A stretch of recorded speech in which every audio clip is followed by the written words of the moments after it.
Thank you. Thank you. Thank you. Well, it's a great pleasure for you guys to be a part of your evening. You know, we have an exciting conversation. You'll get into our wheelhouse of what our conversations look like weekly. And I've had the pleasure of working with Josh for about 18 months now, and it's been an incredible ride. But it's not about me tonight, because I haven't raised $500,000. How many people want to raise some money? Okay, well, you come to the right place. We're going to talk about what Josh's journey was like. But before we talk about the raise, tell us a little bit how you got started in entrepreneurship in general. Absolutely. So first and foremost, I want to say thank you to Lawrence Dayton for the amazing opportunity and the wonderful event that you guys are putting on this week. And I want to say thank you to Ms. Gail for, our relationship has grown from day one. She's been a part of the journey. And the tools have just gotten sharper week by week. So I want to say thank you for your support and believing in us and our vision. Been my pleasure. Yes. So when he calls me Miss Gail, makes me feel old. It's just respect. I know my mother's watching, literally, so I don't want to get a phone call afterwards. But, so I'm actually an electrical engineer by trade. And it's how I found my way to Dayton, Ohio. And I actually never worked as an engineer. They hired me as an MBA. And I was 24 at the time.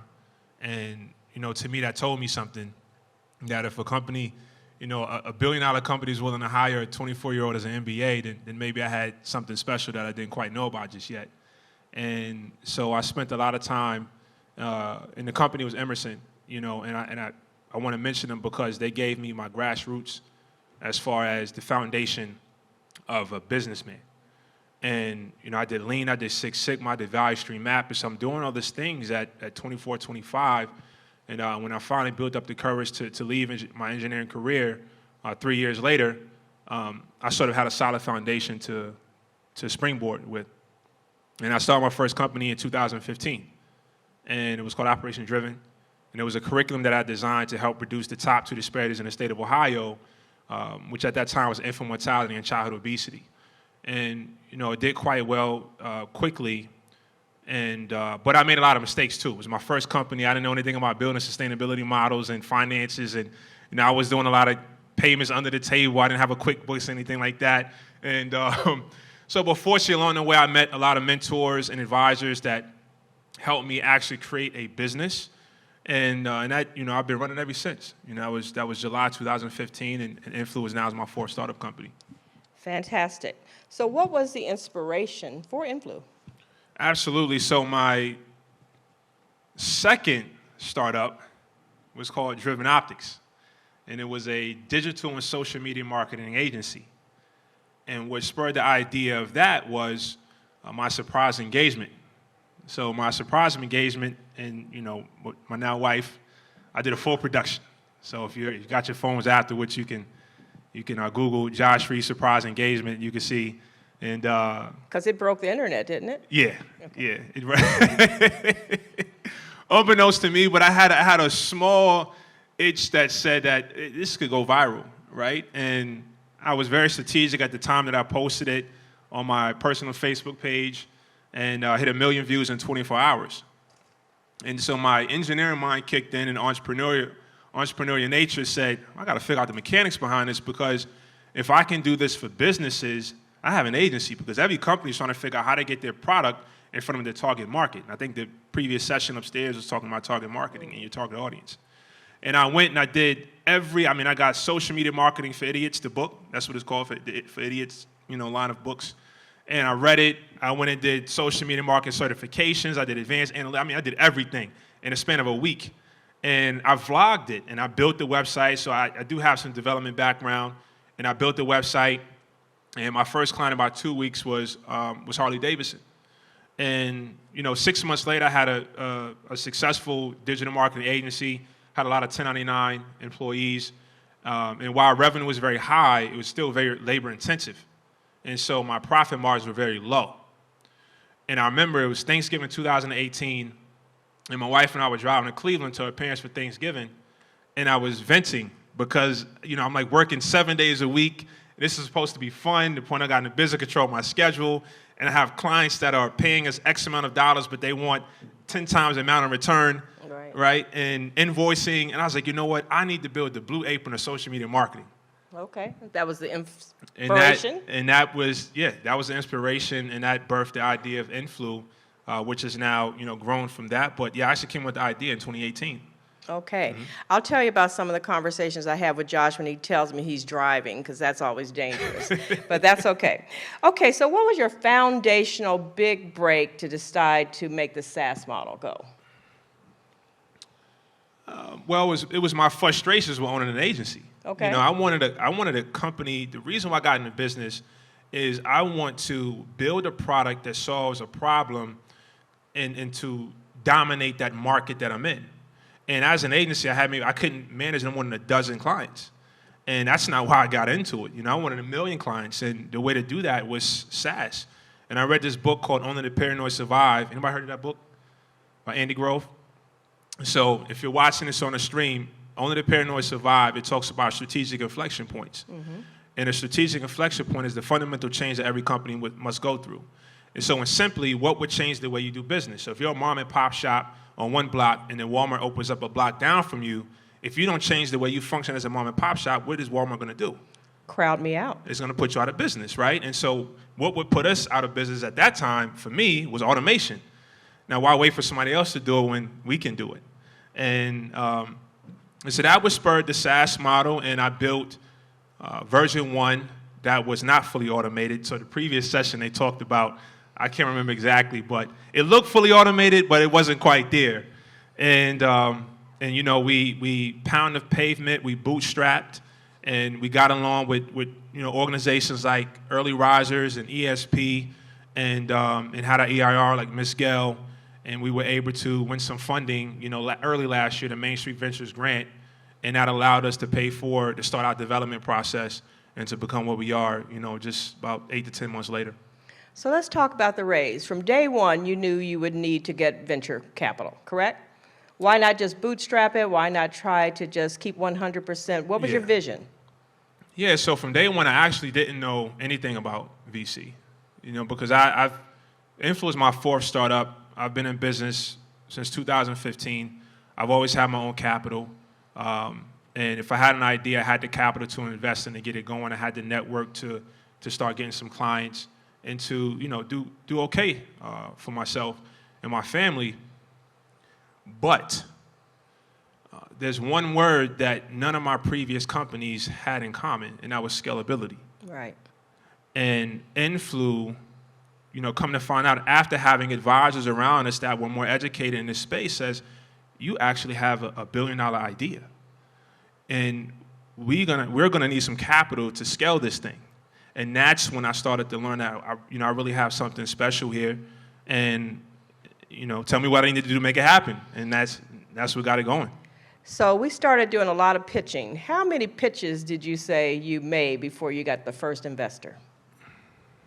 That's a good question. It was a lot of pitching. It was a lot of pitching. It was a lot, yeah. But fortunately, I enjoy it. I enjoy the presenting. I enjoy pitching. I had experience, and this is where that previous corporate world comes into play. I already had the discipline. I had the foundation. Now I just had to tailor it for a world that I hadn't been a part of, and that was venture capital. I had to learn what does my audience, who is my audience, what do they want to hear. And once I get that information, it's just like sports. I practice it and I practice, and it's to a point where I'm looking for the opportunity to present. I'm looking for the pitch competition to sharpen my skills and get feedback. So when we go into the room, I'm confident that we can close the deal. And that's what we was able to do. So let's go back to the summer of 2020 when I think we really started getting some momentum. So you applied for the Market Street Ventures grant in Cincinnati. Main Street, my mistake. Ventures, yeah. And how much was that? And when that's secured, did that give us a foundation to go talk to some other people for some more money? Absolutely. So I tell you guys a story, and this is to tell you that, time is everything. And I applied for Main Street Ventures in January.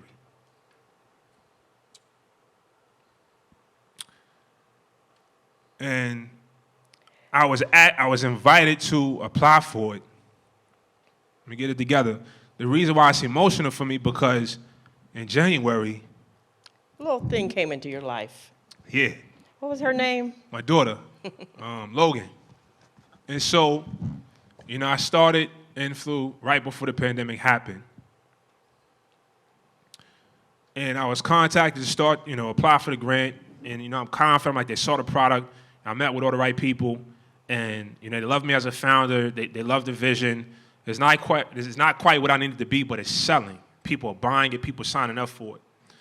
And, the pandemic hit, and I'm supposed to get the results March 30th. And so I'm driving. I get the email, and it says, you weren't selected, but you weren't denied. So we were put into what you call a pending state. Right. Now, I'm hungry, right? I'm looking for pitch competitions because I know if I get in a competition, we're gonna win. There is no doubt we're gonna win. If it's for $1,000, $500, I want to do it, right? Because this is cash flow. At this point in time, I had 8 interns working for me. They were all paid. I have my family. I'm trying to get Influ going to get some traction, so we can keep the lights on. I got an office downtown. It's a lot was going on at the time. But fortunately, I perform best when I'm uncomfortable. And if you look at the description of what this is about, you have to embrace the uncomfortable because timing is everything. So we weren't denied. It said pending. Had we received the money at that time, I wouldn't have used it for what we were supposed to really use it for. Because at that time, I was focusing on paying bills and paying staff. And so we dug deep. We had a partnership with NKU. I called a good friend of mine, Zach Strobel. I said, Zach, I need access to any grants we can apply for. We were able to get another grant, a smaller grant to continue so the interns can finish their internship with us because I got seniors that's graduating.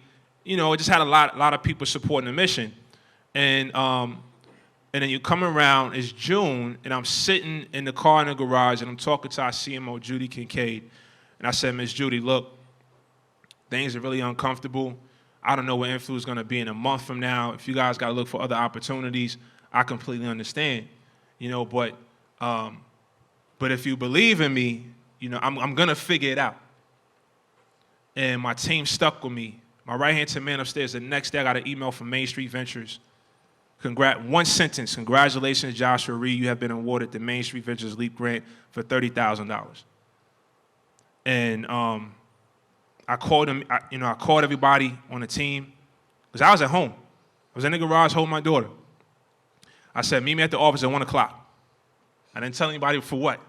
And I printed it out, just that email, and I put it on a conference room table, flipped over with 2 pieces of white paper on top so you couldn't read through it.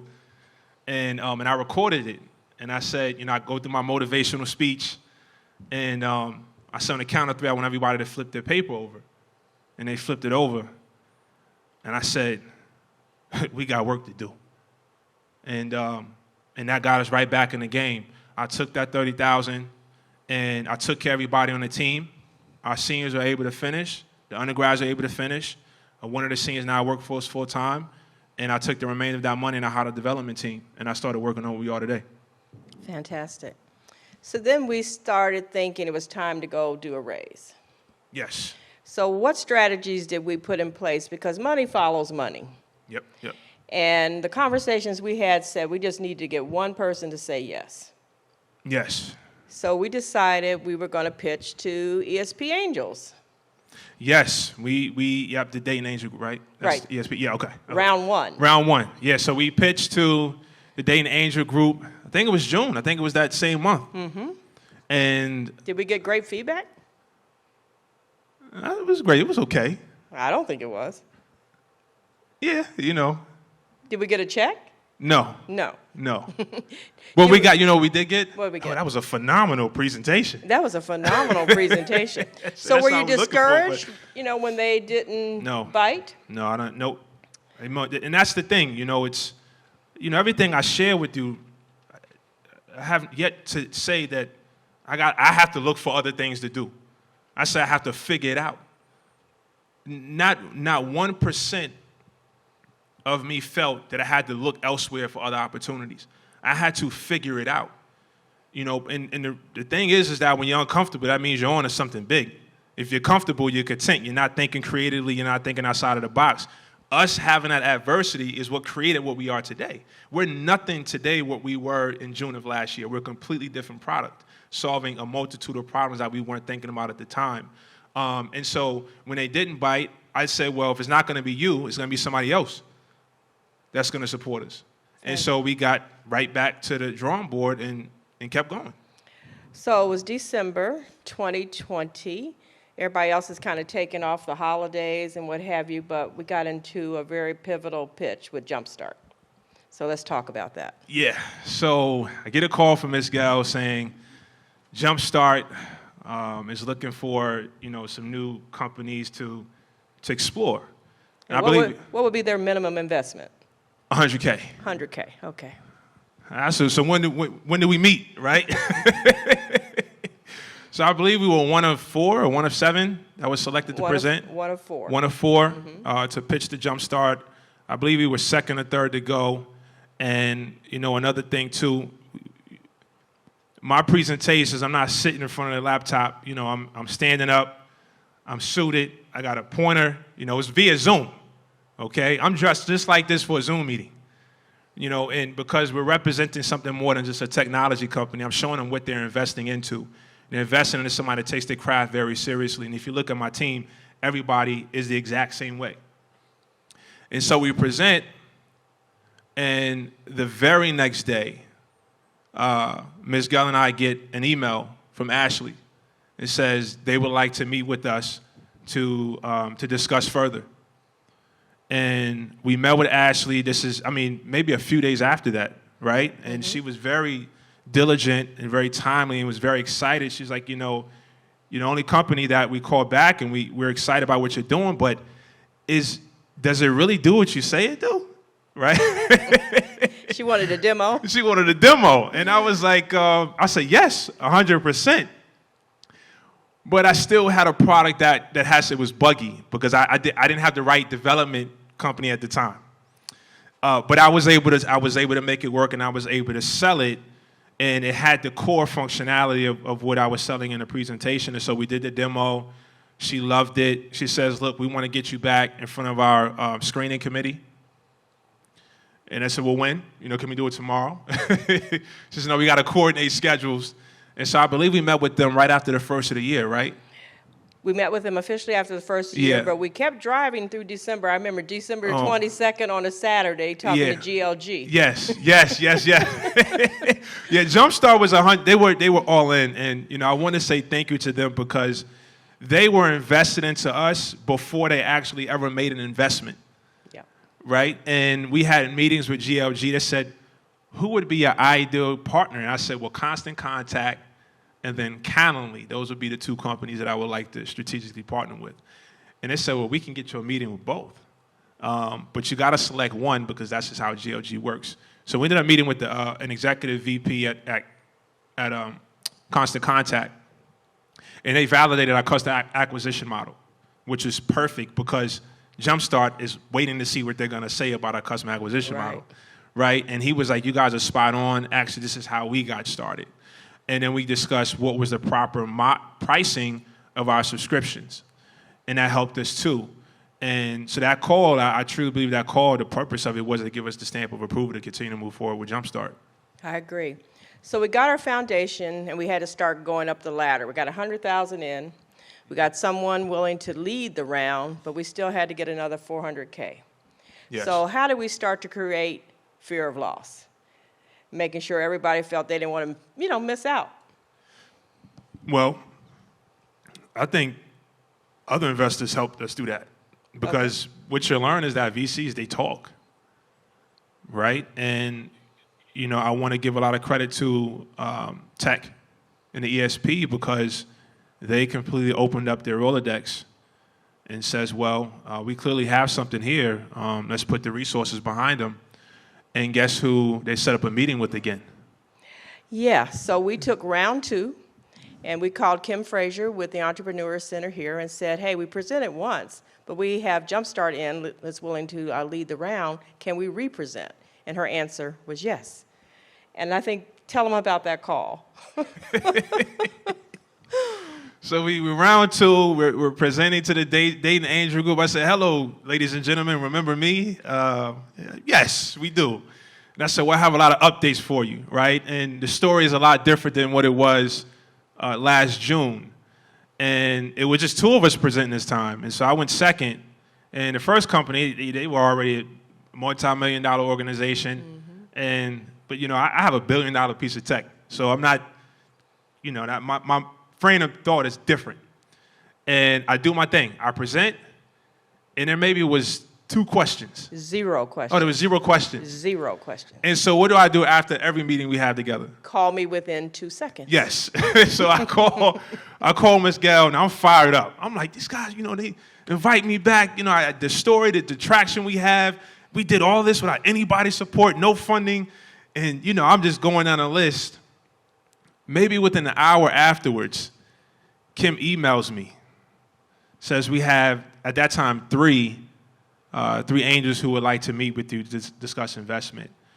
And again, timing is everything. We actually, after that meeting, received the largest single Dayton Angel investment in the history of Dayton Angel Investment Group.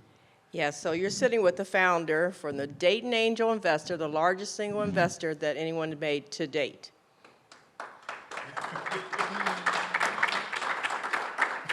And I think we didn't know it then. No. But that investor has not only been an investor, he's been smart money.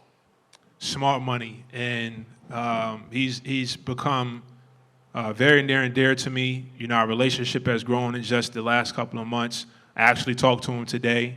He's a mentor, he's an advisor.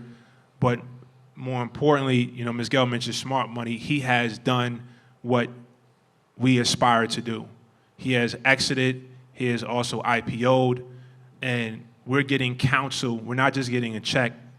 We're getting counsel from someone that knows exactly what it takes to get us to the level that we are working every single day to get to. All right, so we're at the halfway mark, and we go up north to Cleveland. Oh, yes. And we get a call with the President's Council, and it's zooming along, and they asked a question, and I'm on mute, and they said they wanted a board seat. Oh, yeah. So... Well, you got to go to the meeting before that, because it was 2 meetings. So tell me about the first. Because the first meeting, we were unsure. The first meeting we had, and this is where, Ms. Gail either send me a private Zoom message, or she'd text me. And it's like, smile more, because I'm getting questions. I'm like, man, where is this meeting going? And she'd tell me sometimes it's hard to hide the emotion, because some people say it's not personal, it's business. This is personal. We've put everything on the line for this, and we really understand this industry. But anyway, that meeting actually went very well.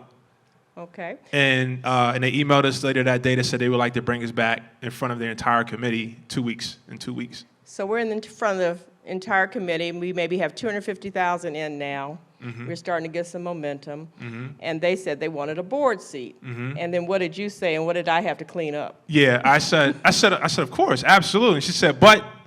I take myself off mute and say what? And then it comes with a price, it comes with a minimum investment.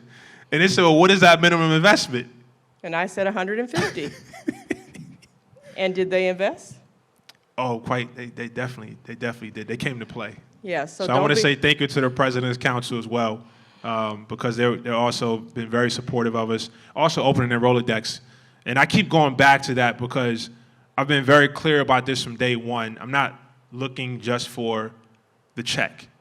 I'm looking for your support. I'm looking for your guidance. I'm looking for your counsel, because from the very beginning of our session, I've been very frank about having mentors and advisors that have helped me along the way. And I don't see that changing anytime soon to continue to move forward and continue to grow and scale as a tech company.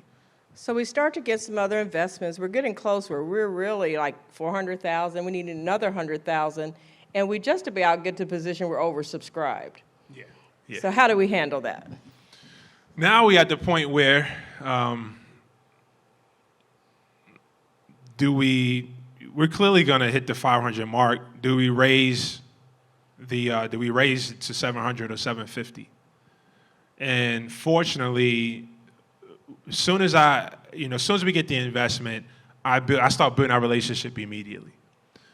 And then I got privy to valuation, and you have exactly what you need to achieve the milestones in this raise. Yes, you can raise more, but do you want to continue to give up more of your business at this valuation? And that's when I said, well, we're going to cut this. We're going to 500 is the raise, but in the event that we get a little extra, we'll do it, but we're not going to raise the actual amount of the raise. So we kept it at 500. We did oversubscribe, and due to angel investment, we also got a little bit of non-dilutive capital from Jobs Ohio. We was granted the $50,000 award, which is phenomenal, and made the decision to go ahead and close it out because we have what we need to get to that next level. And we are definitely looking at tripling our valuation by next raise is based on our traction this far. So speaking of traction, whenever I get phone calls when Joshua's on the road, I have this idea. So tell me about the call when you decided we needed a collegiate platform. Absolutely. And so every single idea has taken place in the car. And I got to get it out of my head. So I called Ms. Gail, and I saw there's a huge opportunity in the collegiate space because I think back to when I was in college, and everyone in the room at some point have talked to somebody about their career or career coaching. And so at my undergrad, we had the CDC, the Career Development Center. And the point of the CDC is to help prepare us as students for the next level, for the real world. And so we're doing resume writing, cover letter, interview techniques. I did etiquette dining, how to tie a tie, business cards, what to do when you go to a career fair, everything from A to Z. But you fast forward to today after COVID, that landscape has completely changed. And here we are with a software built on AI. We're already helping small businesses market their service or their product in front of the ideal customer in less than 60 seconds. All of the content creation, caption writing, timing, scheduling is done. We can work right within our vertical to help students align their content with their career goals and objectives. To me, this seems like a huge compliment to the CDC just from a digital standpoint. And that's when we started working on our collegiate solutions. And I called again, if you guys remember the beginning of the session, I talked about a friend of mine, Zach Strobel. We already had a success story with NKU early 2020. So I called him back. I said, man, I got an idea. And pitched it to him right on the phone. And he cut me off and told me exactly what we were doing. He said, how soon can you get down to campus? And set up a meeting at NKU. That following week, I go down and pitch to NKU to adopt our software because I called our development team. We had it running like 3 days because it's right within our vertical. Some features are slightly different because the value proposition is different, but it's right within our core of our software. And that meeting at NKU turned into an investment. So they actually invested into us from that meeting, and we actually rolled out our collegiate solutions at the College of Business 2 weeks ago. Okay. All right, so that's enough about the raise, but talk about the entrepreneurial journey, and I'm going to swing for the fences. Talk about the amount of capital that's invested in Black and brown and women companies. Yeah, that's a very complex topic that, I would say require a lot more time than we have tonight. Oh, is he a politician now? No, and I'll be the first to say that I do think there's practitioners in this space that can speak to this a little bit more intelligently than I can. But I can speak from my own personal experience that, the first 4 or 5 years of my journey, I didn't have to go through this process. I've always had my mentors and advisors. I've had a network of people that if I had a business, I have a track record of delivering, that they can open the door and get me in the room and if I close the deal, it was on me. Fortunately, we would close the deal and get business to continue to grow. But coming into this space, I did notice slight discrepancies in the types of questioning. And how I can compare and contrast is because when I'm pitching to these VCs or boot camps or whatnot, I'm one of many other companies. And I did notice I was expected to have a lot more done than some of the other companies needed to have done to get the same outcome. And I was able to pick up on that, quickly. But again, whether they're going to help me or not, I'm going to get to the person that's going to help us. And so I say, if you're in that position, black, brown, woman, or even, I don't want to speak in that. Don't matter what color you are.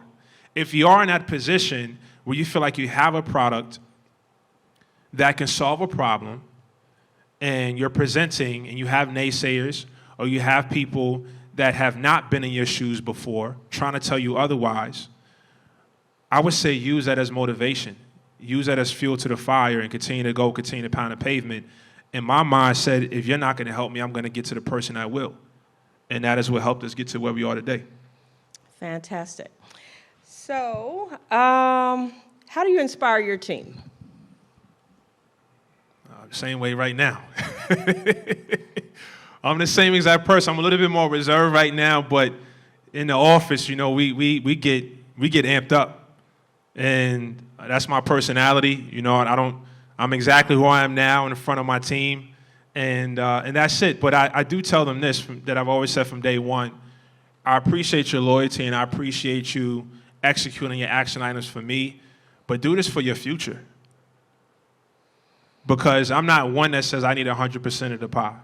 There's enough of the pie for everybody to feel like it's theirs. So, and with them executing the action items and putting 110% of their effort forward, when Influ is successful, everybody wins. So now that we have a little capital and you're able to, pay people a market raise, did you able to give them any incentives, any stock options? How did you include that with the new round? Even gave them a gym membership. Even gave them a gym membership. Yeah, okay. Even did the gym membership. And so immediately what I did was, everyone that was 1099, they're all salaried now and with benefits. And for their loyalty, I did give them a piece of the pie. So when we do exit, they would be very well taken care of, and a gym membership. And also some swag and new computers. I did the new laptops, the new 2021 laptops too, not the refurbished, and nothing wrong with refurbished, but, we like nice things. We finally can get the good laptops, so right. That's what we did. It didn't cut into the budget, but and our investors were aware of that too. So, but yeah, everyone was taken care of. So do you think you're on track for your milestone? Maybe the last question, and we'll take some questions from the audience. We actually surpassed our milestones, and this is one of the things to jumpstart that around with the support of the President's Council as well, just given the amount of the investment. But we had a goal of 1,000 subscribers by March of 2022. And during our raise, we are at over 2,700. So we are well beyond our milestones, and we are on track. We're raising the bar. We have now expanded into 3 markets. We're in a small business market, we're in the enterprise, and we have our collegiate solutions. Same vertical, 3 different value propositions, and we're very clear and understand and focused on where we're going. So we're actually ahead of our milestones, but we just continue to raise the bar. So last question, when do you think we'll go for a seed round?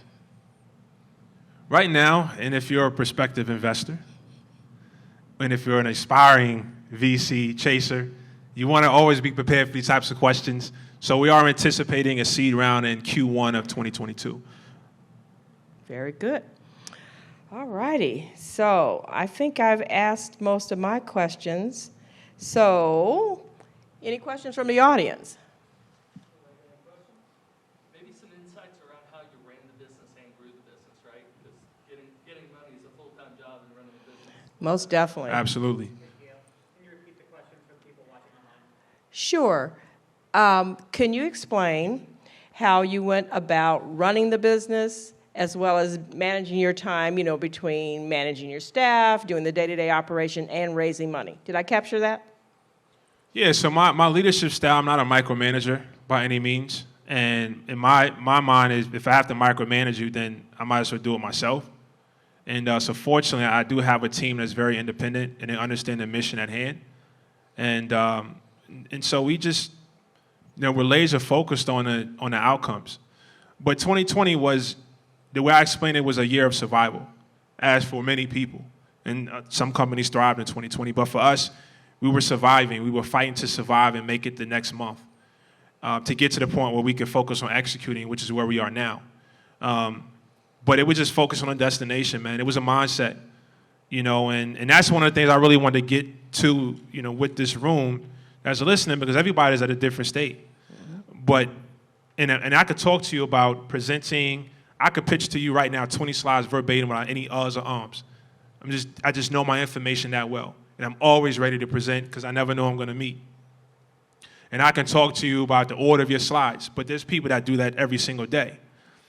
But what I've yet to see is people that been in your shoes and talk to you about the mindset, because every single one of you can do what I've done play by play and get no's every single time. But if you don't have the mindset to go from failure to failure without losing enthusiasm, then you'll never reach triumph. Because the destination was never the question. It was just a matter of what we're going to do to get there. And that's the mindset of my entire team, and they knew that from day one. And that's how we've been able to achieve what we have so far. That answer your question? Okay. Charles. Having so many pitches, what do you think you learned the most going through those pitches to be able to pitch as well as you do? Repeat the question. Great question. He said, so, doing all these presentations, what did we learn from each presentation to be able to get good at what we do today, right?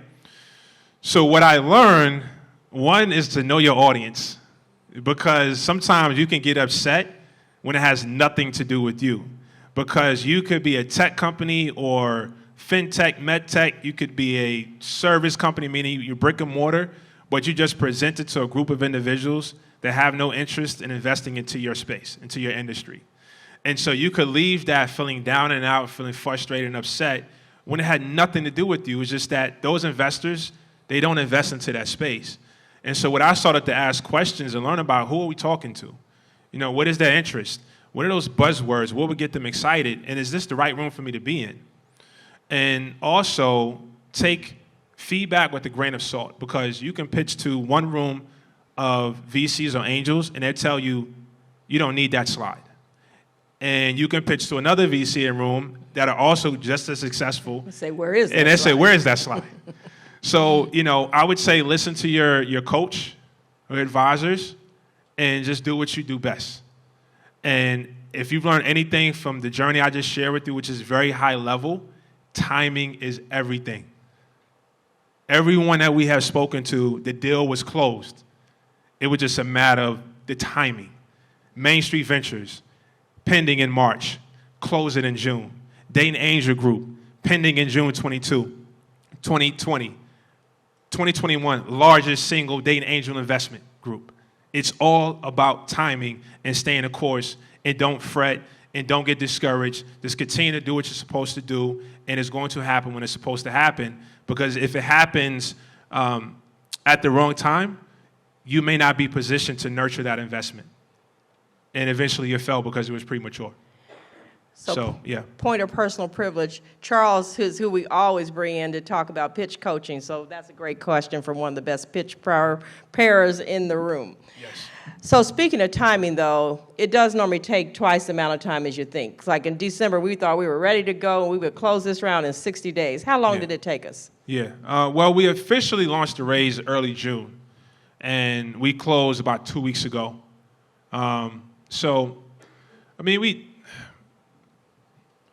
I'd say when you kick off the round, in my mind, it closed fairly soon. But when you look at the sweat equity that was invested, we started it in January. Yep. But what actually delayed the round, it was a development, not from our current development team, but I'm on my second development team. The first development team we had, that's when I went through the learning how to manage people that you've never met face to face, and also how to manage people that are not even in the U.S. And so I had to go through that, but eventually we got to the right team. We were able to launch our product, what it is, 2.0 March 1, and then scale up to that 3.1 right now. So there was some time there where I had to manage getting our code, finding the right developers to continue to move forward. So there's a lot of things that we haven't discussed, but yeah, so that kind of delay starting around. All right. Question? As a athlete, engineer, entrepreneur, and I already can tell just based on the presence you bring into the room and how excited you get and your mannerisms. Thank you. As someone that's fairly similar, and I get really caught up in like being very hyped and being very motivated and trying to get my team, to that level. How do you either adapt your culture or hire the right people that you don't kind of like, being very aggressive and very, outspoken and forward thinking, that you may scare off some of the people that aren't necessarily like that. Not all developers wake up at 5 a.m. and work out, Right. Or, some women don't necessarily want to work in a very aggressive or masculine appearing company. So how do you deal with that? Yeah, I think it's a great question. So he asks. Just repeat it for the audience. Yeah. So he asks with my demeanor and very energetic and the ability to command the room. How do I help my team, or how do I hire people to adapt an environment that they may not be as familiar with? And I think it's a great question. Mm-hmm. And one of the things with me is that I'm the same person from the day you meet me, right? And but also as a leader, there's something I learned a while ago, is that you have to learn how to leverage strengths and manage weaknesses. And you may deal with people differently than others. So sometimes, like my daughter, if she's upset about something or frustrated, I may talk soft. Or, baby, it's okay, help understand the problem, and she'll calm down. Then I have, my brother that he gets upset and frustrated. He needs that, man, let's go, man, get your head back in the game. And, he gets amped up. And I can give that to him, but it's me as the leader, I have to learn that about you. I have to learn your personality. And the moment you can figure it out, then the moment you can get what you need out of your team. But you don't want a person to have to change who they are to accommodate you as the leader. It is your job to figure out what makes them tick and feed off of that and make them feel like, they are important too. And that they may not be just as energetic as you, but when you give them a task, they execute and they get it done in their own way. And you got to think, my team, we have very seasoned, and then we have millennial. And they function very differently. But I figured that out, and I know what makes them tick, and I know how to get them to get the job done. So without having to change who I am. Did that answer your question? Okay, that's a great question too. Oh, Yes. Yes, ma'am. Follow-up to that, I'm curious how, with your growing team, how you have defined the culture there, because obviously that has to be a part of your vision as well, and who on the team is coming into that and keeping that culture on track. Yeah, that's a great question. So the question was, how did we define the culture to keep our business, our growing business, on track? And it helped with, first impression is everything. So when everyone on the team first met me, they knew what they were getting themselves into. And I told my team, and this is, a lot of everything I'm telling you has been documented too, in case you want to see receipts. But I told them, I said, I am looking for lions who want to be in the jungle. If you want to be in the zoo waving at babies, you want structure, you want to eat every 3.5 hours, then this is not for you. From day one.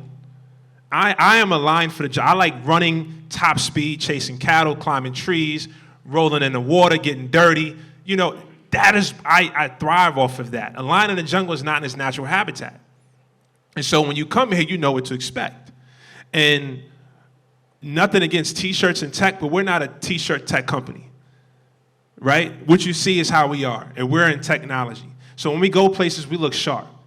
There's a gym membership because I want you to take care of yourself. I want you to keep your mental state sharp, because if you're not sharp up here, then I can't get the best out of you. So I'm doing things to put you in a position to be able to do the things I need you to do to be successful. And that has always been our culture from day one. So if you meet my team and I'm not around, they present themselves very well. speak very well. They know the product, they know their position, and they know the destination, and we're continuously grow together. So it's not just me as the head honcho in charge. Everyone is sharp. And that's how I've been able to set that culture. And if that's not what you want, is no bad blood, but maybe this is not the best place for you. Another question right there. Yes.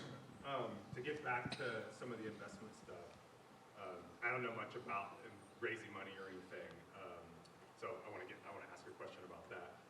Why in the first seed round is 500K the finish line? Like you mentioned, we got 100K, we got to get 400 more. Is that to hit a certain valuation? Or? Yeah. Great question. Yeah, it's a great question, and it's something that we did a lot with Jumpstart and Ms. Gail. Was you have to figure out what is it that you need to do what you need to do. What do you need to do with this money? What resource do you need? Where you're going to use this funding, and that's how you come to the actual amount. So it's not just picking, a number and say we're just going to raise 500. It's actually we did a lot of strategic planning, a lot of customer discovery, and to figure out what exactly did we need to get to that next level, which is the seed round. And that's how we landed on this amount. There's development, there's marketing, there's customer discovery, there's customer acquisition, there's team. How much do you want to pay everyone? And that's how you come to the amount. So, when you go into pitching and presenting, you're asking for money, always be prepared for what are you going to use the funds for? And you need to know exact amounts. You need to know what is your runway. Okay, how far is this money going to get you? Is it 12 months? Is it 18 months? What is going to be your burn rate? How fast are you going to go through the money? What is your plan to develop cash flow in the event that things don't go your way? How much buffer does this get you? Because you don't want to raise exactly what you need, because as we shared, sometimes things take longer than you planned for. So you want to make sure you have some cushion to where you're not panicking in the event that you got to call some audibles. So there's a lot of planning that goes before actually coming down to that bottom line, and that's how we got to the 500. Cool. Yep. Just as a follow-up, if you can share, what valuation did that put you at, and what percentage did you offer to them to get to that in total?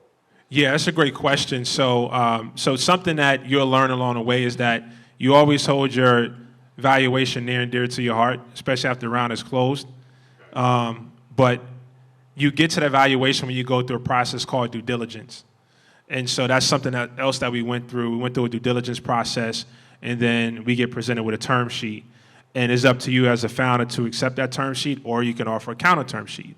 And that's how we got to the valuation, which is it was a nice valuation, I would say that. And that valuation is to determine how much are you going to give up with that raise based on institutional investment and angel investors. So, but yeah, how we get to that number is going through what you call a due diligence process. And in that due diligence, I want to make sure I'm explaining things in layman's terms, is they're looking at your industry and the market, and they're doing their own market research to see how much, based on where you are right now, how much is the company valued versus what's taking place in the market, potential competitor landscape, and and then potential sales as well. And I think we got a valuation that's pretty representative for seed rounds in the Midwest. You have a certain range, so if you're following it, you could probably look at the high-low. We would have been on the higher end. Thank you. I like how she did. That was so eloquent. I'll throw another one out. Yes. So I was here yesterday, and there was a presentation early in the morning. Really smart woman was talking to another business owner, and she said she kept hammering, there are no grants for for-profit companies. They're only for non-profit companies. She said it over and over, and you guys have been talking about grants for-profit companies. So Yeah. Where's the disconnect there? Oh, my. I would that really was- strongly disagree with that. Okay. I would second that. Yeah, I just shared with you, Yeah, I mean, people want to have jobs created. So Jobs Ohio in particular is looking for people who are going to be bringing jobs to Ohio. And I'm with the Dayton Chamber in addition to the ESP program, and we always are looking for opportunities that are non-dilutive capital. SBIR, of course, is a whole program around non-dilutive capital. So they're not as plentiful, but they are there.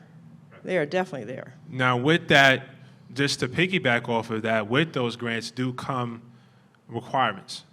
You know, for-profit is typically one of those requirements, but there's also revenue. You know, and then how long has your company been in existence? Sometimes it's like a 2-year minimum. Right. So there are some requirements that you do have to meet. And so after you get that capital, you're expected to create X amount of jobs. And then sometimes you're expected to report back the data and how your company is progressing. So, but there are numerous grants available that are only for-profit entities. Okay. Yep. And of course, Maybe I misunderstood. I can clarify that a little. I was going to yeah. What everyone, I think, was suggesting was you're not going to get a grant to start your company. Well, absolutely. You're not going to get money unless you've got something that shows you've got the history that you're going to be able to generate the metrics that the organization giving the grant out really cares about, which is the jobs and the tax revenue. Yeah, Yeah. and I would agree, because there's a tendency for some people in the ESP space or in the entrepreneur, we're considering a nonprofit because we think there's manna for heaven that are out there from grants. That doesn't exist either. So at the end of the day, you have to put something that the market wants to pay for. Other questions? I don't know how we're doing on time. Any other questions? Got probably time for one or two more? Okay. Any other questions? Yes. So this is kind of a softball, but I'm curious, like, what's the big next step now that you hit this milestone and you're really shooting for it? I want to dominate.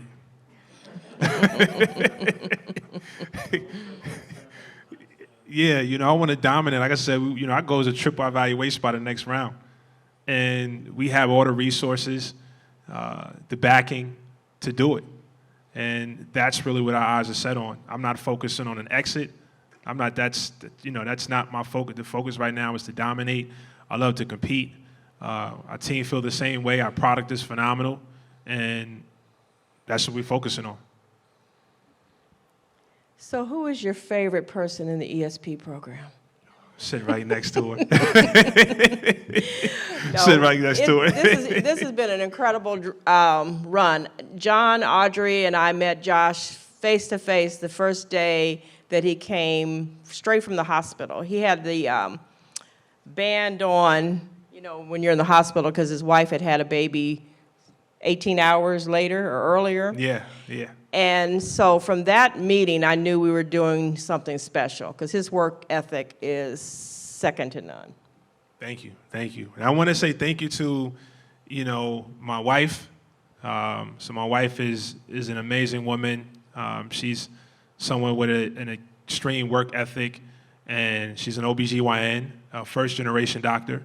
And she's been with me from day one. And I want to say thank you to, when she does watch this to understand, I want to say thank you to my baby girl, because she's running a tab right now. You know, she's like, Daddy, I need you to present tomorrow, so I'm gonna come, you know, 8 hours before the presentation, but make sure you bring your suit to the hospital. So I had my suit in the room we were in, and I texted Ms. Gal and I said, I'm on my way, running on no sleep, 20 hours straight, and showed up and presented. And I gotta say thank you to my mother, because she is the one that has installed courage into me. You know, it doesn't matter what obstacles in front of me. She's blessed me with the hustle and the courage and belief in myself to accomplish it. And also my mother-in-law, because without both the grandmothers, you know, I think Ashley and I would have a different outcome. But they've been there to support us from the very beginning. So thank you. Well, thank you, guys. Thank you, John, Audrey, and I'll turn it back over to you. Absolutely. Everyone help me thank Josh and Gail for sharing their incredible insights. Thank you.